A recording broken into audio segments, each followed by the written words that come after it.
সংসার চালাতে পারছি না স্যার, গুলি করে দিন, আর পারছি না স্যার।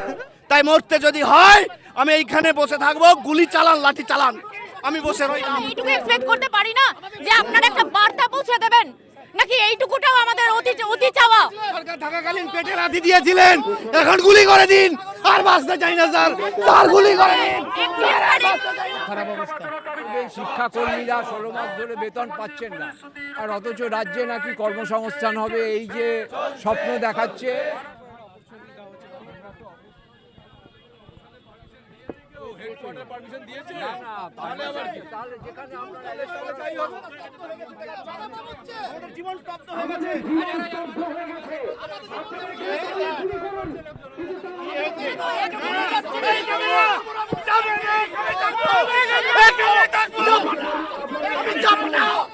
আমি যাবো না, আমি বসবো, আমি এইখানে বসবো, মরে গেছি আর বেঁচে নেই, মেটাল দিচ্ছে।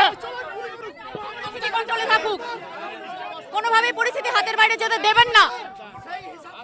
31 আগস্টের পর চলে গেলে আমি মরে গেছি, তাই মরতে যদি হয় আমি এইখানে বসে থাকবো, গুলি চালান, লাঠি চালান, আমি বসে রইলাম। এইটুকু এক্সপেক্ট করতে পারি না যে আপনারা একটা বার্তা পৌঁছে দেবেন, নাকি এইটুকুটাও আমাদের অতি চাওয়া?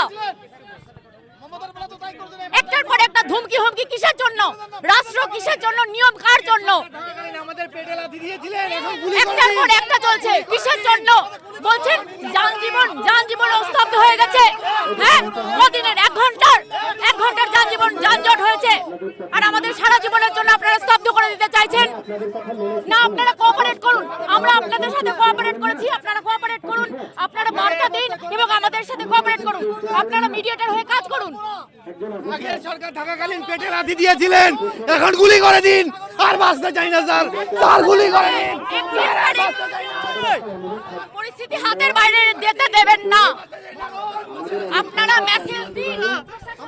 সংসার চালাতে পারছি না স্যার, সংসার চালাতে পারছি না স্যার, গুলি করে দিন, আর পারছি না স্যার, স্যার গুলি করে দিন, আর পারছি না। 17 মাস থেকে বেতন পাচ্ছি না, 17 মাস থেকে বেতন পাচ্ছি না স্যার। আগের বার লাথি মেরেছিলেন, এবার গুলি করে দিন স্যার, স্যার গুলি করে দিন, এবার আর পারছি না স্যার, লাশ ফেলে দিন স্যার, গুলি করে। মুখ্যমন্ত্রী আমাদের লাশের উপর দিয়ে উনি চেয়ারটা শক্ত করে আজকে আমাদেরকে রাস্তায় বসিয়েছেন। অবিলম্বে আমাদের সঙ্গে যতক্ষণ না আলোচনায় বসেন আমরা এইখানেই বসে থাকবো, কোথাও যাব না। পুলিশ সরে যেতে বলছেন কোন মর্মে? আমরা তো অ্যাকচুয়ালি বসতে আসিনি এখানটায়, আমরা একটা মিনিমাম কথা বলতে চাইছি। আমাদের সমস্যাটা কি এতটাই লঘু যে আমাদের সাথে কথা বলা যায় না? আমরা কি রাজ্যের বাইরের না দেশের বাইরের, নাকি আমরা সমাজের বাইরের?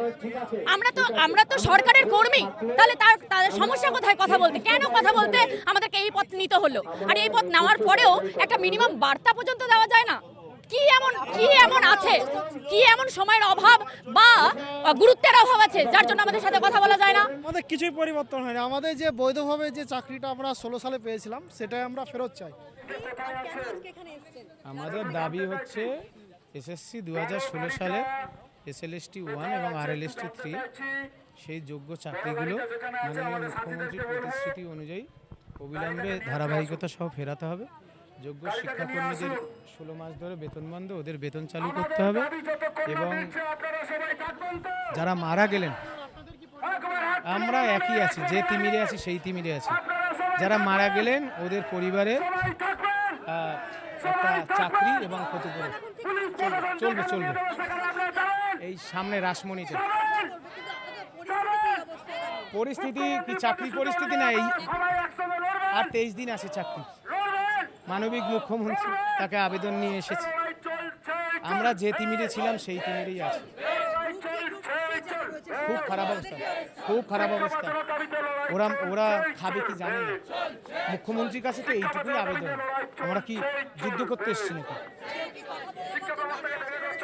না, তো সরকারি কর্মচারী যারা লড়াই করছে এবং এরাও সরকারি কর্মচারী, এবং বিনা দোষে এদের চাকরি গেছে। ভারতীয় সংবিধান অনুযায়ী বিনা দোষে কারো চাকরি যেতে পারে না। এই চাকরি ফিরিয়ে দেওয়ার প্রতিশ্রুতি বর্তমান মুখ্যমন্ত্রী, তিনি যখন বিরোধী দলনেতা ছিলেন, বারবার দিয়েছেন। দেশের প্রধানমন্ত্রী দিয়েছেন, দেশের যিনি স্বরাষ্ট্রমন্ত্রী তিনি দিয়েছেন। অথচ 3 মাস তাদের মন্ত্রিসভা বসেছে, কিন্তু তারা এখন একদম উল্টো সুর গাইছে। তো বাধ্য হয়ে তাদের আর 2 মাস চাকরি, এই মাসেই তাদের চাকরি শেষ, আগস্ট মাসে তাদের চাকরি শেষ। এরপরে তারা না খেয়ে মরবে। শিক্ষাকর্মীরা 16 মাস ধরে বেতন পাচ্ছেন না, আর অথচ রাজ্যে নাকি কর্মসংস্থান হবে। এই যে স্বপ্ন দেখাচ্ছে, এই স্বপ্নে যাতে যারা যোগ্য শিক্ষক শিক্ষাকর্মী তাদের যে চাকরি সেটা যাতে থাকে, সেই জন্যই আজকে এই আন্দোলন, এবং সেই কারণেই আমরা ন্যায্য দাবিতে এতে অংশগ্রহণ করেছি আমাদের সংগঠন ইউনিটি ফোরামের পক্ষ থেকে। বারবার আবেদন জানিয়েছি মাননীয় মুখ্যমন্ত্রীর কাছে। আশা রাখবো, ওনার উপরে সম্পূর্ণ আস্থা রাখবো যে উনি পূর্ব প্রতিশ্রুতি অনুযায়ী আমাদের সাথে বসবেন এবং প্রত্যেক 2016 যোগ্য শিক্ষক শিক্ষিকা এবং শিক্ষাকর্মীদের তাদের যাতে চাকরিতে পুনর্বহাল থাকতে পারে সেই ব্যবস্থা করবেন এবং অত্যন্ত মানবিকভাবে আমাদের ব্যাপারটা দৃষ্টি দিয়ে দেখবেন। শিকল বাঁধার একটাই উদ্দেশ্য, বিগত সরকার প্রত্যেক যোগ্যদের যেভাবে তারা মানসিকভাবে, আর্থিকভাবে, সামাজিকভাবে তাদেরকে বন্দী করার চেষ্টা করেছিলেন, আমরা সেই লড়াইতে সেখান থেকে আমরা বন্দী থেকে মুক্তি হতে পারিনি। সেই বন্দী দশা এখনও আমাদের মধ্যে রয়েছে। তাই বর্তমান সরকারের কাছে আমাদের একটা মানে তীব্র কাতর একটা আবেদন যে আপনারা প্রত্যেক যোগ্য 2016 শিক্ষক শিক্ষিকা এবং শিক্ষাকর্মীদেরকে তাদের যথাযথ সম্মান দিয়ে তাদের চাকরিতে পুনর্বহাল করবেন এবং তারা যে বন্দী দশায় রয়েছে সেই বন্দী দশাটা তাদের থেকে মুক্তি দেবেন।